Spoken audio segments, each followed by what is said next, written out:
하나님의 말씀 보시겠습니다. 하나님 말씀은 로마서 12장 3절에 있는 말씀이 되겠습니다. 로마서 12장 3절입니다.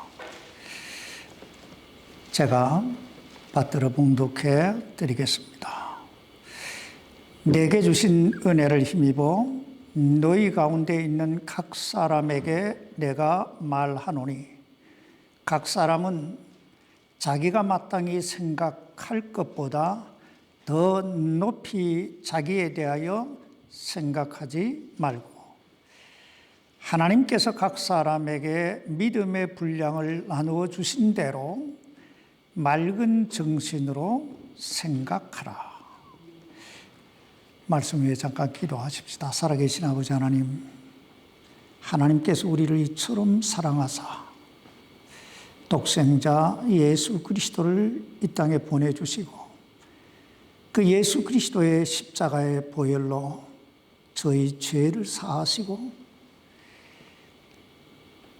감히 하나님을 향하여 아버지라 부를 수 있는 놀라운 권세를 덧입게 해주셔서 감사합니다.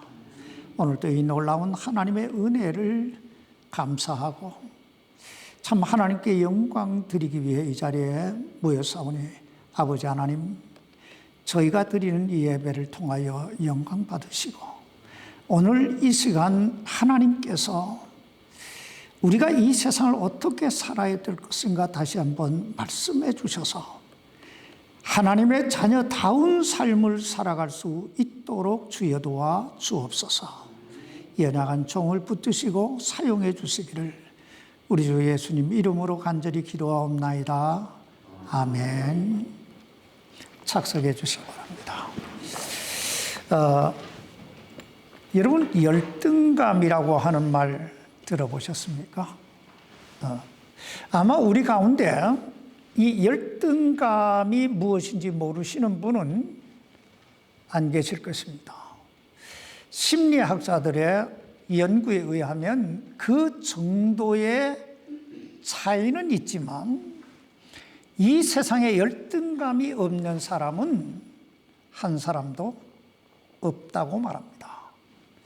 그렇다면 이 열등감 혹은 이 열등의식이란 뭘까요?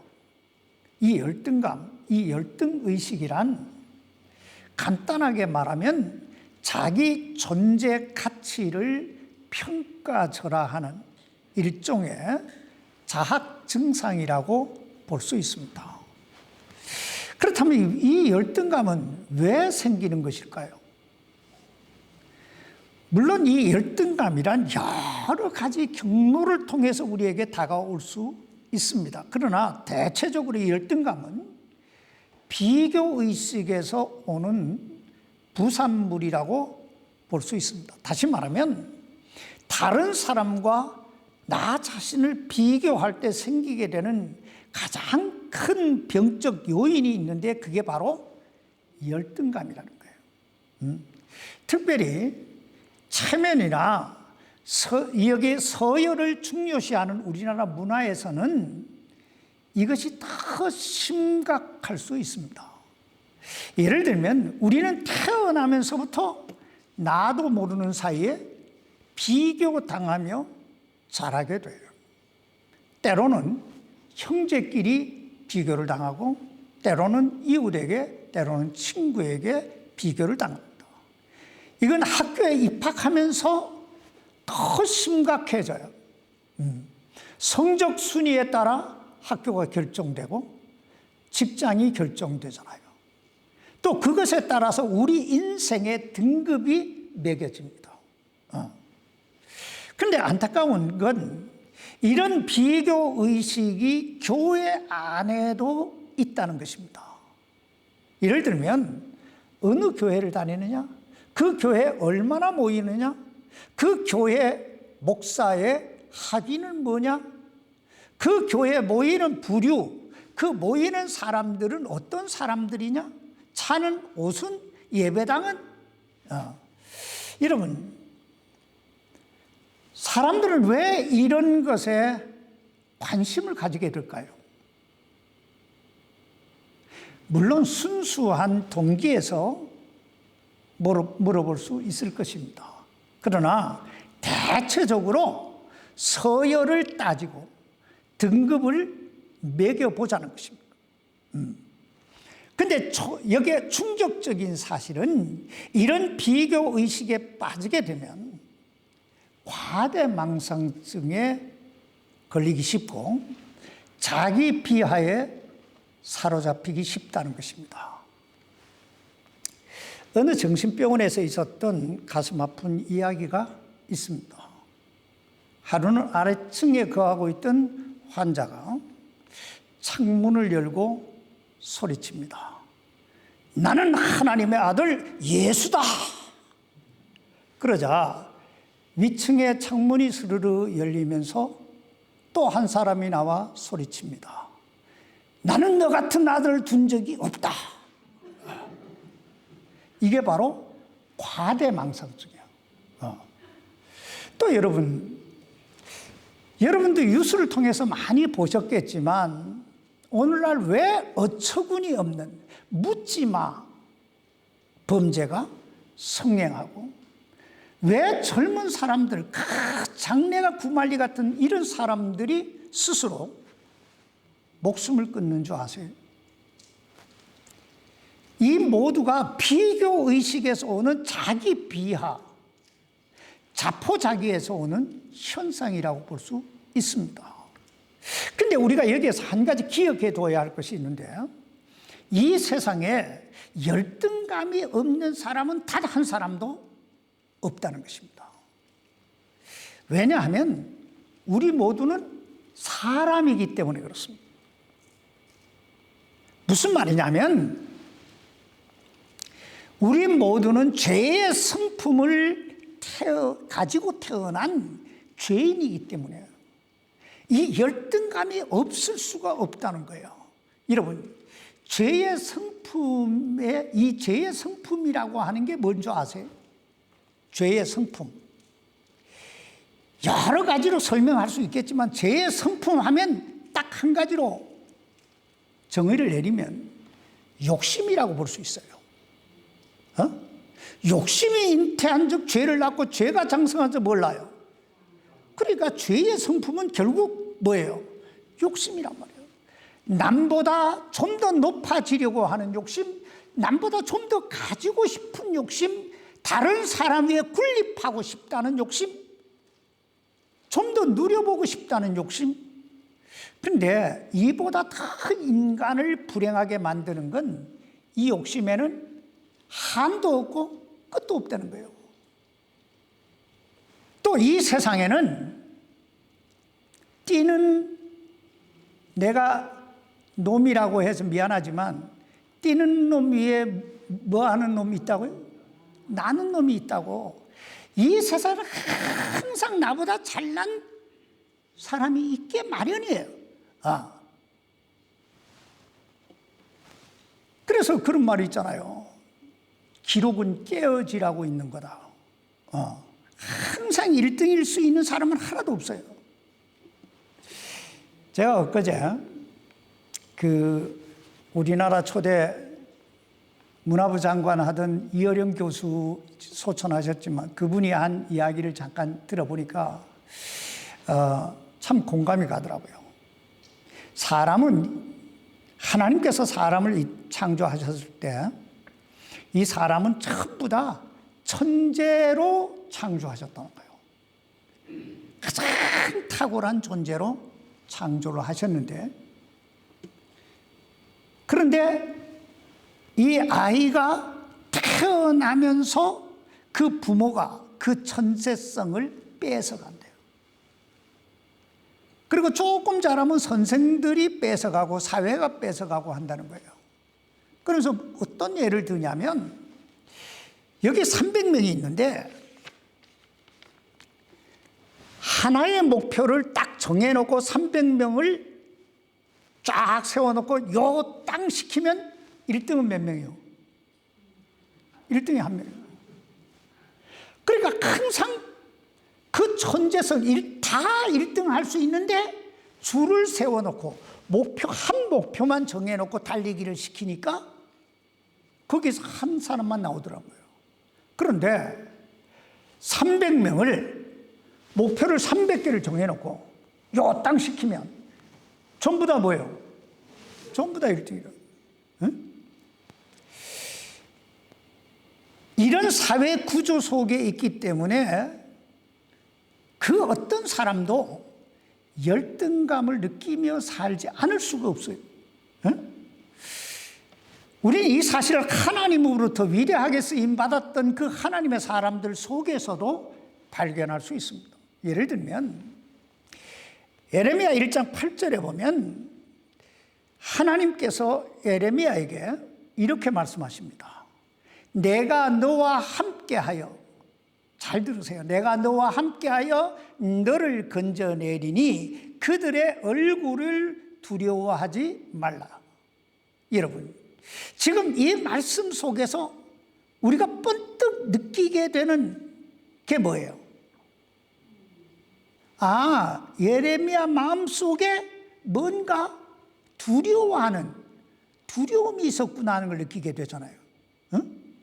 하나님께서 내가 너와 함께하여 너를 건져내리니 그들의 얼굴을 두려워하지 말라. 두려워하지 말라는 얘기는 지금 두려워하고 있다는 얘기잖아요.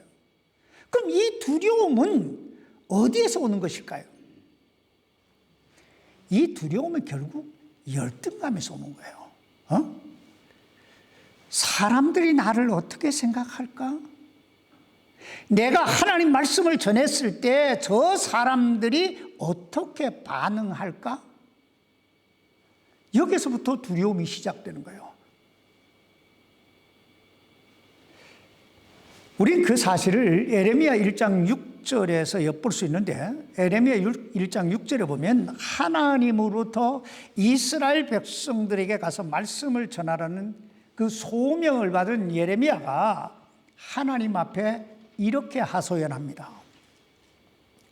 그때에 소명받았던 그때에 이 말이에요. 내가 이르되 주 하나님이여 보소서 나는 아이라 말을 할 수 없나이다. 하나님께서 예레미야를 선지자로 부르셨을 때 그의 나이는 20대 초반이었어요. 근데 그가 하나님 말씀을 전해야 될 그 대상은 그 당시 이스라엘의 지도자들이었어요. 그러므로 예레미야는 생각하는 거예요. 나는 저들에 비해 나이도 어리고 경륜도 부족하고 지식도 부족한데 게다가 언변도 없는데 그런데 내가 어떻게 감히 저들에게 하나님 말씀을 전할 수 있다는 말인가? 이게 두려움이 오는 거예요. 응? 인간적으로 보면 우리가 충분히 이해할 수 있어요. 그러나 우리 그리스도인들이 항상 기억해야 할 것은 내가 인간적으로 알고 내가 인간적으로 이해하는 것보다 훨씬 더 중요한 것이 있는데 그것은 하나님께서 내게 지금 뭐라고 말씀하시는가 하는 거예요. 하나님께서 지금 내게 뭐라고 말씀하시는가. 오늘 보면 여기 로마서 12장 3절에 보면 각 사람은 자기가 마땅히 생각할 것보다 더 높이 자기에 대하여 생각하지 말고 이렇게 말씀하고 있는데 이건 한마디로 말하면 다른 사람과 비교하지 말라는 거예요. 왜냐하면 비교해서 더 높이 자기에 대하여 생각하게 되면 그게 교만이 되고 비교해서 더 낮게 자기에 대하여 생각하게 되면 그게 열등감이 되기 때문입니다. 근데 지금 예레미야는 자기에 대하여 더 낮게 생각한 거예요. 그래서 두렵다. 두려움이 생겼다는 거예요. 이게 바로 열등감이에요. 둘째, 모세의 경우를 한번 생각해 보십시다. 모세 하면 하나님의 말씀대로 이스라엘 역사에서 전무후무한 위대한 선지자고 하나님의 사람이었습니다. 그러나 그러한 모세도 한때 엄청난 열등감에 사로잡혀 꼭꼭 숨어 살았던 그런 때가 있었습니다. 모세는 우리가 잘 아는 대로 바로의 궁중에서 40년 동안 자라면서 이집트의 모든 문물을 겸비했던 대단한 사람이었어요. 그러나 이집트 사람에게 학대받는 자기 동족을 구하려다 이집트 사람을 죽이게 되지요. 그 일이 들통날까 두려워서 미디안 광야로 도망와서 40년 동안 양치기 목동으로 살아가게 됩니다. 근데 어느 날 호렙산에 양치러 갔는데 떨기나무 불꽃 가운데 나타나신 하나님을 만나게 돼요. 그리고 출애굽기 3장 10절에 보면 하나님께서 모세에게 말씀하십니다. 내가 너를 파라오에게 보내리니 이로써 내가 내 백성 곧 이스라엘 자손을 에집트에서 데리고 나가리라. 한마디로 말해서 하나님께서 모세 보고 파라오에게 가라는 거예요. 그래서 가서 여기 이집트에 종살이하고 있는 이스라엘 백성, 자기 백성, 내 백성을 해방시키라는 거예요. 그때 그 소명을 받은 모세가 출애굽기 3장 11절에 보면 이렇게 말합니다. 내가 누구간데 내가 누구이기에 파라오에게 가며 이스라엘 자손을 에집트에서 데리고 나가리까 하며. 자, 우린 여기에서 모세가 가지고 있던 그 열등감의 깊이가 어느 정도인지 그 대략 짐작할 수 있어요.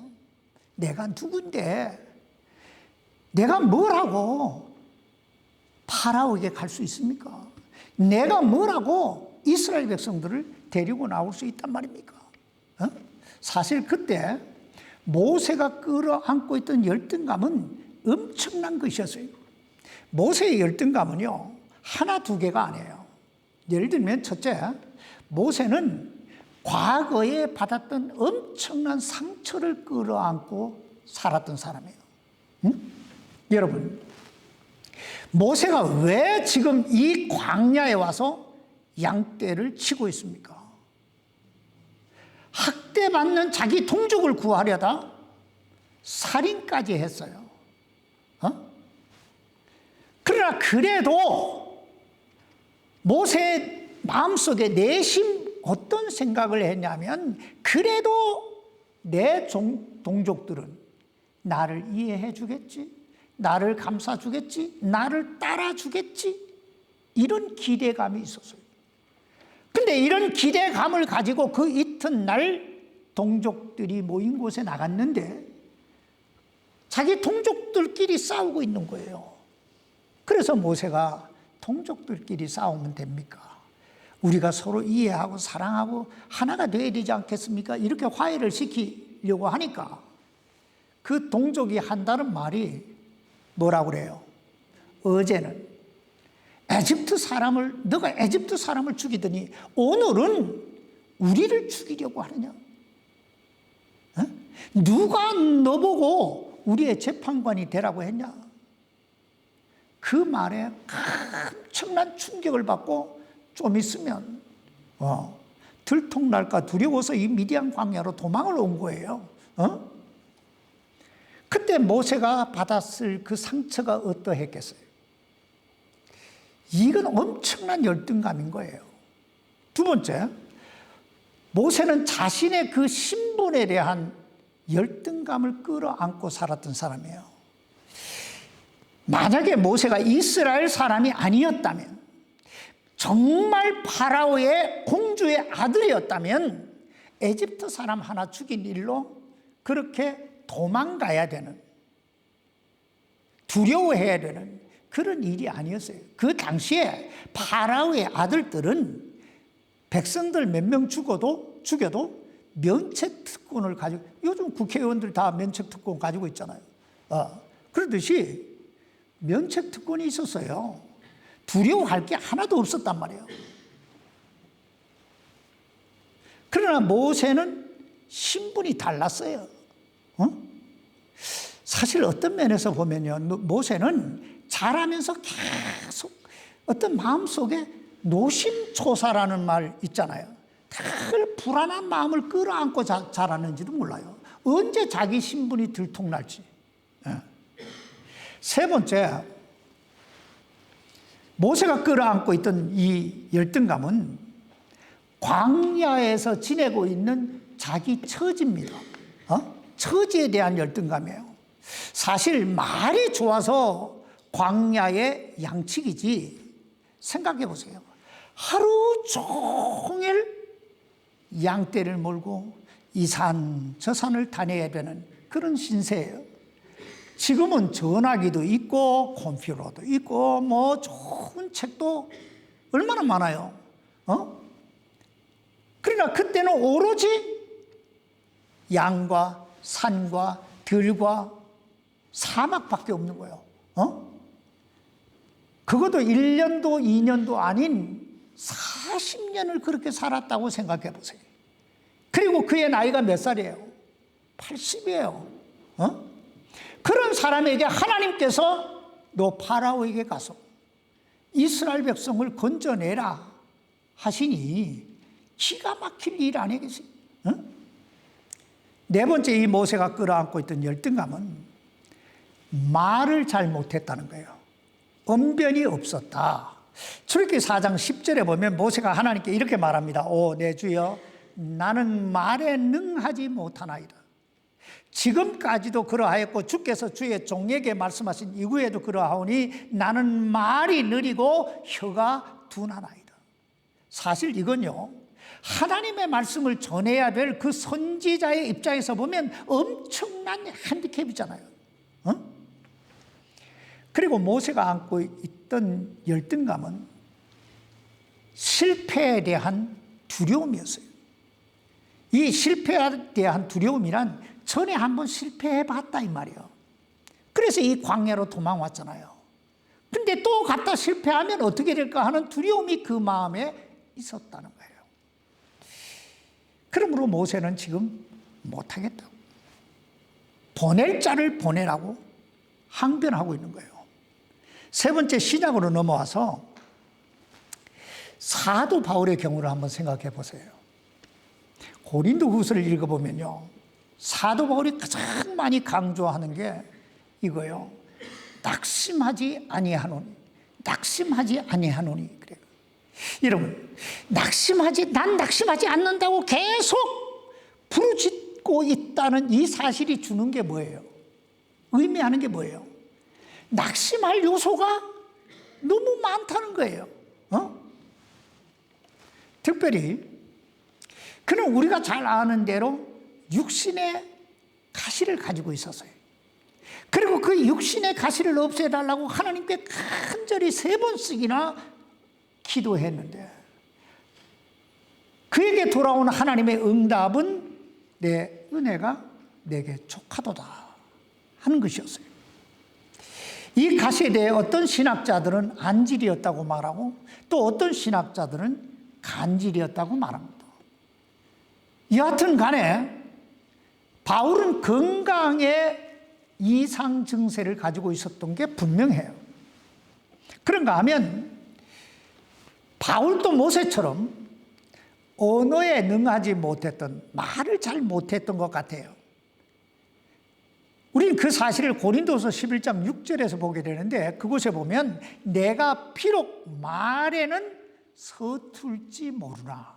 그러니까 지금 서툴지 모르나 하는 말은 내가 지금 말하는데 좀 이렇게 서툴다 이 말이에요. 그런가 하면 바울은 키가 작았고 대머리였고 그리고 평생 독신으로 산 사람이에요. 그러니까 열등감을 품으려면 얼마나 많이 품을 수 있는 사람이에요. 그러나 바울은 나는 그런 것들 때문에 결코 낙심하지 않는다고 외치고 있습니다. 그렇다면 사도 바울은 어떻게 이 열등감을 뛰어넘어 위대한 하나님의 사람으로 쓰임받을 수 있었을까요? 서두에서 말씀드렸듯이 열등감은 누구에게나 있습니다. 그러므로 문제는 이 열등감을 어떻게 다룰 것인가 하는 거예요. 내가 열등감을, 나에게 있는 이 핸디캡을 어떻게 이겨낼 것인가, 헤쳐갈 것인가. 오늘 그 세 가지, 오늘 저는 세 가지로 이 열등감의 문제 어떻게 뛰어넘을 것인가 함께 나눔으로써 우리가 좀 더 이 열등감을 뛰어넘어 좀 더 탁월한, 행복한, 하나님께 쓰임받는 그런 삶을 살 수 있기를 바랍니다. 우리가 열등감을 뛰어넘어서 승리로운 삶을 이루기 위해서는 첫째, 자기 자신에 대해 너무 사로잡혀 있지 말아야 됩니다. 집착하지 마라. 다시 말하면 사람들이 나에 대하여 어떻게 생각할까? 사람들이 나에 대하여 어떻게 평가하고 말할까? 내가 이렇게 말하고 내가 이렇게 행했을 때 저 사람들은 나에 대해 어떻게 반응할까 하는 자기 중심에 사로잡히게 되면 열등감에서 헤어나올 수 없다는 거예요. 여기 예레미야나 모세나 바울을 잘 보세요. 하나의 공통점이 있는데 모든 포커스가 자기에게 맞춰져 있는 거예요. 자기에게 맞춰져 있을 때 열등감이 심화된다는 거예요. 응? 여러분, 오늘 여러분은 누굽니까? 여러분은 여러분 자신이 누구라고 생각하십니까? 우리는 그리스도 예수 안에서 죽은 자요, 그리스도 예수 안에서 산 자들인 줄 믿습니다. 그러므로 우리는 이 썩어 없어질 이 육신의 것만 보고 살면 안 된다. 우리가 열등감을 뛰어넘기 위해서는 내 속에 있는 나를 볼 수 있어야 된다. 내 안에 있는 예수 그리스도를 볼 수 있어야 된다는 거예요. 나를 뛰어넘어야 된다. 둘째, 우리가 열등감을 뛰어넘기 위해서는 하나님의 능력을 믿어야 됩니다. 다시 말하면 하나님의 약속의 말씀을 부여잡고 그 전능하신 하나님을 의지하면서 살아야 된다는 거예요.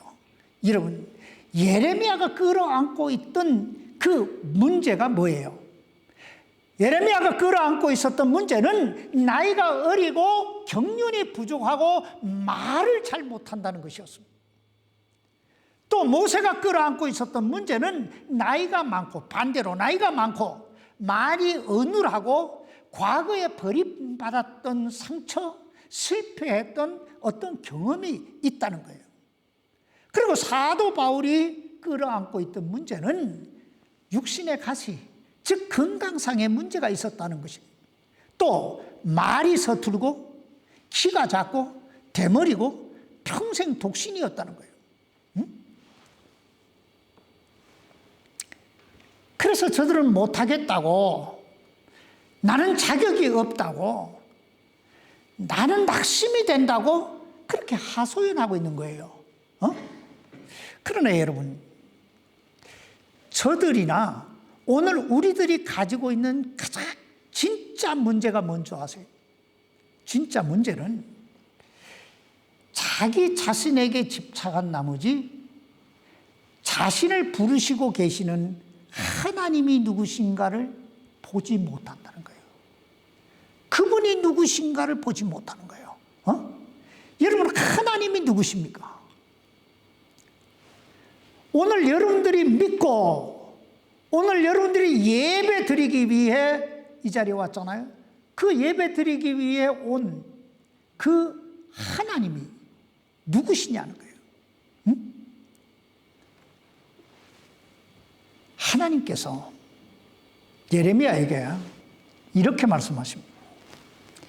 예레미야 1장 8절로 9절에 보면 내가 너와 함께하여 너를 건져내리니 그들의 얼굴을 두려워하지 말라. 주가 말하노라 하시고 그때 주께서 자신의 손을 내미사 내 입에 대시며 주께서 내게 이르시되 보라 내가 내 말들을 내 입에 두었노라. 여러분 잘 보셔야 돼요. 예레미야가 끌어안고 있던 문제는 사람들에 대한 두려움, 둘째는 자신이 말을 잘 못한다는 거예요. 그런데 하나님께서 내가 너와 함께 하겠다고, 내가 너를 건지겠다고 말씀하고 있는 거예요. 또 내가 너 입에다가 내 말을 두었다고 말씀하고 있는 거예요. 그러면 걱정할 게 뭐예요? 하나님이 지켜주시겠다는데. 하나님 누구요? 하나님이 어떤 분이에요? 그분이 지켜주시겠다는 거예요. 그분이 말할 말을 너 입에다 주겠다는 거예요. 자, 모세가 끌어안고 있던 문제는 뭐예요? 나이가 많고 말도 못하고 실패에 대한 두려움. 그를 향하여 하나님께서 출애굽기 3장 12절에 보면 이렇게 말씀하세요. 내가 반드시 너와 함께 하리라. 내가 백성을 이집트에서 데리고 나간 뒤에 너희가 이 산에서 하나님을 섬기리니 너에게 이것이 곧 내가 너를 보낸 증표가 되리라. 여러분 이보다 더 확실한 승리의 증표가 어디 있습니까? 내가 반드시 너와 함께 하리라. 그러면서 내가 말을 못한다, 이 말이 어눌하다 하는 이 모세를 향해서 출애굽기 4장 11절에 보면 하나님께서 이렇게 물으세요. 누가 너의 입을 만들었냐? 누가 사람의 입을 만들었느냐? 여러분 누가 사람의 입을 만들었어요? 그러면서 출애굽기 4장 12절에 보면 그런즉 이제 가라 내가 내 입과 함께하여. 하나님이 우리 입과 함께 하신대로 내가 할 말을 내게 가르치리라. 사도 바울은요 이 놀라우신 하나님을 바라보면서 빌립보서 4장 13절에서 이렇게 말합니다. 나를 강하게 하시는 그리스도를 통해 내가 모든 것을 어떻게 해요? 할 수 있느니라. 그렇습니다. 우리 그리스도인들 안에는 우리를 강하게 하시는 하나님, 우리에게 승리를 주시는 하나님이 함께 하시는 줄 믿습니다. 그러므로 우리가 못할 일이 뭐예요? 우리는 잘 생각해야 돼요. 내가 믿고 있는 하나님이 어떤 분이냐? 그분이 나와 어떤 관계냐? 세 번째, 우리가 열등감을 뛰어넘어 승리로운 삶을 이루기 위해서는 하나님께서 자신에게 주신 그 믿음의 분량, 즉 하나님께서 자신에게 주신 은사가 무엇인가를 발견하고 그 은사를 개발해 가야 돼요. 자기 개발을 해야 된다는 거예요. 여기 오늘 본문 로마 여기 12장 3절 말씀을 보세요. 각 사람은 자기가 마땅히 생각할 것보다 더 높이 자기에 대하여 생각하지 말라. 이 말씀의 뜻은 비교하지 말라는 뜻이에요. 다른 사람하고 비교하지 말라. 왜냐하면 다른 사람과 나를 비교할 때 파생되는 게 두 가지가 있는데 첫째는 우월감이고 둘째는 열등감이라고 했죠. 그런데 우리가 알아야 할 건 이 두 가지가 다 죄가 된다는 거예요. 여러분 우월감이 뭐예요? 이 우월감은요 교만이에요. 자기 잘났다는 거 아니에요. 두 번째 열등감이 뭐예요? 열등감은 자기 비하예요. 그러면 이게 다 하나님의 영광을 가리우는 거예요. 그래서 죄가 된다는 거예요. 그러므로 사도 바울은 각 사람은 마땅히 생각할 것보다 더 높이 자기에 대하여 생각하지 말라고. 그냥 나의 나된 모습을 받아들이라는 거예요. 내 은혜가 내게 뭐예요? 족하다는 말이에요. 그러면서 로마서 12장 6절로 8절에 보면 이렇게 말씀합니다. 한번 보세요. 그런즉 우리에게 주신 은혜에 따라 우리가 다른 선물들을 가지고 있으니 대언하면 우리가 믿음의 분량대로 대언하고 혹은 사역이면 우리가 우리의 사역하는 일로 섬기며 가르치는 자는 가르치는 일로 섬기고 권면하는 자는 권면하는 일로 섬기며 주는 자는 단순함으로 그 일을 하고 다스리는 자는 부지런함으로 긍휼을 베푸는 자는 즐거움으로 할 것이니라. 여기 보면 여러 가지 은사들에 대해서 말씀하고 있는데 여러분이 잘 봐야 돼요. 이 모든 은사와 재능을 누가 주셨다고 말씀하고 있습니까? 하나님이 주셨다고 말씀하고 있는 거예요. 하나님이 주셨다. 그러므로 우리가 늘 기억해야 될 것은 내게 있는 모든 것, 그것이 재능이든 은사든 돈이든 무슨 어떤 뭐든 간에 이건 다 누가 주신 거다? 하나님 주신 거다. 그러므로 내가 자랑할 게 있다 없다? 하나도 없다는 거예요. 하나도 없다는 거예요. 그리고 하나님께서 왜 나에게 주셨는가? 잘 보세요. 왜 주셨어요? 나 혼자 잘 먹고 잘 살으라고, 잘난 체 하고 살으라고 하나님 주셨다고 말씀하고 있습니까? 아니지요. 섬기라고, 나누라고, 긍휼을 베풀라고, 즐거움으로 하라고. 그러면 우리가 열등감을 뛰어넘으려면요, 내게 있는 모든 건 하나님이 주신 거라는 걸 늘 기억하고, 이거는 섬기라고 주신 거라는 걸 늘 기억하고 감사함으로 섬기면서 살아야 돼요. 그리고 우리가 기억해야 될 건요, 굳이 없는 것 가지고 애쓸 필요가 없다는 거예요. 하나님이 내게 주시지 않은 은사, 재능들 때문에 굳이 속 끓일 필요가 없다는 거예요. 왜냐하면 잘하는 것만 가지고 살아도, 내게 있는 것만 가지고 살아도 다 못 누리고 살고 다 못하고 살아요. 그렇지 않아요? 뭘 굳이 없는 것 가지고 애쓸 필요가 있냐 이 말이에요. 이만하면 되는데, 하나님이 여기까지 주셨으면 감사하면 되는 거 아니에요? 엊그제 104세를 산 김영석 교수 강의를 내가 잠깐 들었어요. 그분이 여기에 아마 기독교 방송에 나와가지고 간증을 하시던데, 장수의 비결을 물어요.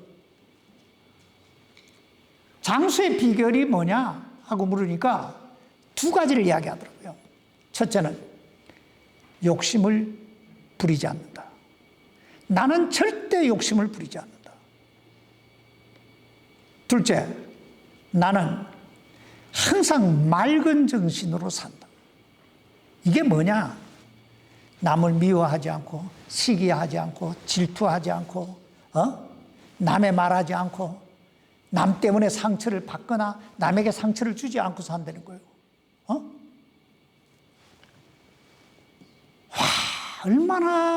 얼마나 깨끗한 삶인지. 그분이 그리스도이잖아요. 결론적으로 한 가지만 이야기하고 마치십시다. 우리 모두는 출생 배경이나 가진 것 정도나 교육 정도가 다 다른 사람들입니다. 어떤 사람은 사회적으로 부유하거나 어떤 사람은 그렇지 못한 분들도 계실 것입니다. 그런데 한 가지 분명한 것은, 나는 나일 수밖에 없다는 거예요. 나는 나일 수밖에 없다. 맞습니까? 나는 나일 수밖에 없습니다. 그렇다면 여러분에게 물어보십시다. 오늘 여러분은 누구십니까? 오늘 여러분은 누구십니까? 도대체 당신은 누구시오? 나는 누구냐 이거.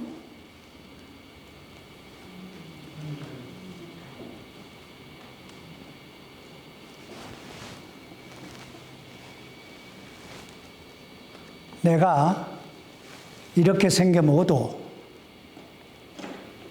내 모습이 이래도 나는 하나님의 아들입니다.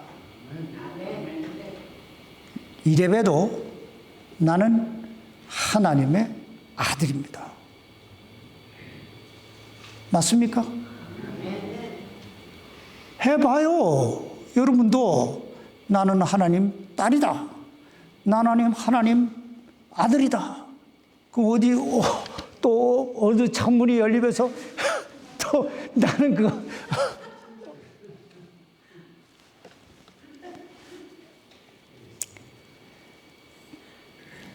기억하세요. 내 모습이 어떠하든 나는 하나님의 아들이고 나는 하나님의 딸이에요. 여러분, 이것보다 더 놀랍고 더 위대한 신분이 어디 있습니까? 근데 만약 우리가 사람이나 물질이나 환경이나 내게 주어진 어떤 처지들 때문에 낙심하거나 열등감에 빠지거나 교만에 사로잡혀 산다면 결국은 누구를 업신여기는 것입니까? 하나님, 우리 아버지를 업신여기는 거예요. 여러분, 하나님이 누구세요? 우리 아버지예요. 우리 아버지이신 하나님은 만왕의 왕이시요 만주의 주시요 무엇이든 못하실 일이 없으신 엘사다의 하나님이신, 전능하신 하나님이신 줄 믿습니다. 그분이 말씀하시는 거예요. 두려워 말라, 내가 너와 함께 함이니라. 내가 너를 도와주리라. 그러므로 이제부터 좀 하나님 아들, 하나님 딸답게 좀 가슴 쫙 펴고 하나님 영광 위해 시시하게 살지 말고 하나님 영광을 위해서 좀 탁월하게 뛰어나게 그렇게 사는 우리 모두가 될 수 있기를 주님의 이름으로 축복합니다. 기도하십시다. 살아계신 아버지 하나님, 우리를 죄와 사망에서 구원해 주시고 우리의 이름을 하나님의 생명책에 기록해 주시고 너는 내 것이라, 너는 내 아들이고 너는 내 딸이라 성령으로 인쳐주신 것을 감사합니다. 이제 참 우리가 이 세상에 썩어 없어질 이 육신의 것들, 다 쓰레기 같은 것들 때문에 우리 마음이 상하거나 낙심하거나 좌절하는 그런 어리석은 생을 살지 아니하고 뭔가 영원한 것, 영원히 남을 만한 것, 하나님께 영광이 되는 그 일을 위해 멋있게 사는 하나님 아들, 딸들이 되게 해 주옵소서. 이제 내가 누구인가를 분명히 알고 그 누구답게 사는 우리 모두가 되게 해 주시기를 예수님의 이름으로 간절히 기도하옵나이다. 아멘. 아멘.